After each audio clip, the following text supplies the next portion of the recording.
चलता रहूँगा पथ पर, चलने में माहिर बन जाऊँगा, या तो मंजिल ही मिल जाएगी या अच्छा मुसाफिर बन जाऊँगा।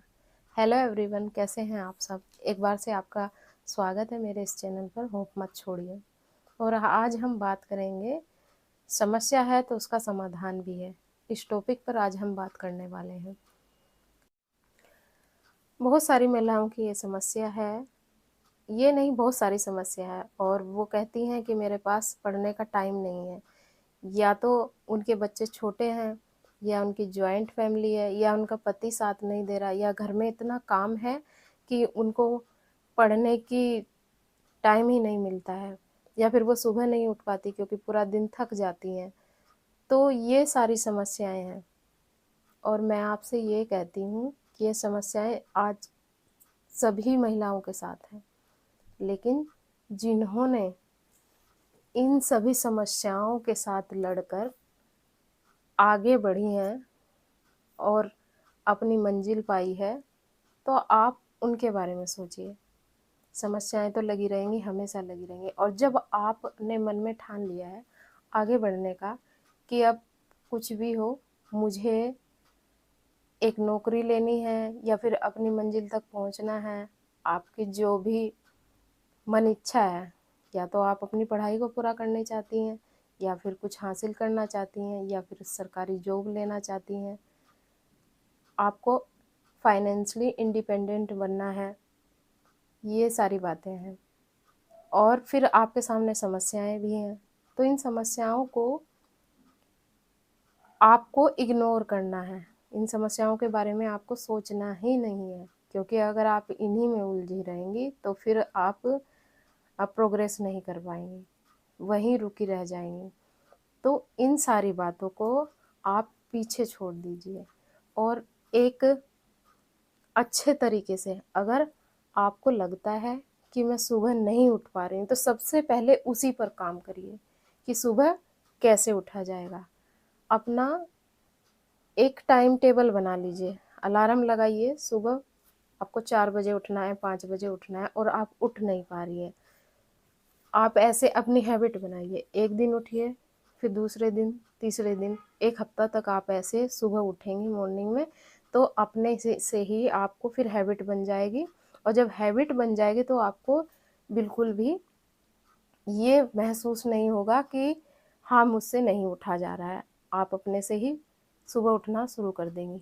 दूसरी समस्या है, बच्चा छोटा है। देखिए, बच्चे बहुत लोगों के छोटे हैं, मेरे भी बच्चे छोटे थे, और मैंने भी उनके साथ में स्ट्रगल किया है, पढ़ाई की है। मैंने आपको पहले भी बताया है कि आप बच्चे छोटे हैं तब भी पढ़ाई कर सकती हैं। छोटा छोटा टाइम, आपको कम से कम जो भी टाइम मिल रहा है उसको आपको यूटिलाइज करना होगा। उसको, उस टाइम को अपने हिसाब से आपको अपनी पढ़ाई को देना होगा। मान लिया मैंने बताया है कि बच्चे आपके खेल रहे हैं, या सो रहे हैं, या टीवी देख रहे हैं, होमवर्क कर रहे हैं, तो आप उस टाइम को में पढ़ सकती हैं।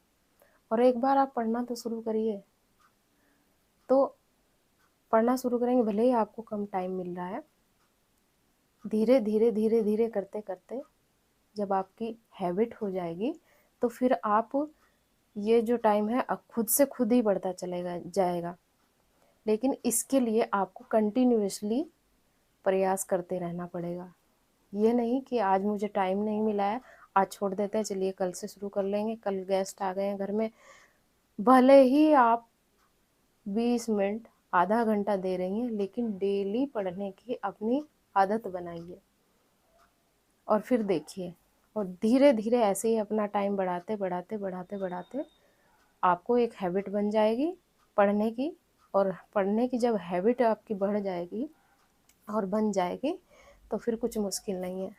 आपकी फैमिली बड़ी है तो आप थोड़ी सी हेल्प लीजिए उनसे। देखिए, 24 घंटे सभी के पास होते हैं, सबके पास 24 ही घंटे हैं, और उन्हीं 24 घंटे में से आपको स्मार्टली टाइम निकालना होगा। पहले आपको कम टाइम मिलता है, तो कम टाइम ही आप शुरुआत करिए, और उसके बाद धीरे धीरे टाइम को बढ़ाइए। फैमिली जॉइंट है तो उनसे हेल्प लीजिए, अपना बच्चा उनको दे दीजिए, काम जल्दी से निपटा लीजिए और फिर पढ़िए। जहाँ से भी जितना भी टाइम मिलता है तो पढ़िए। आपके पति आपका साथ नहीं दे रहा है, उनसे हेल्प लीजिए, रिक्वेस्ट करिए कि मुझे भी अपने सपने पूरे करने हैं और आगे बढ़ना है, तो वो आपकी हेल्प करेंगे।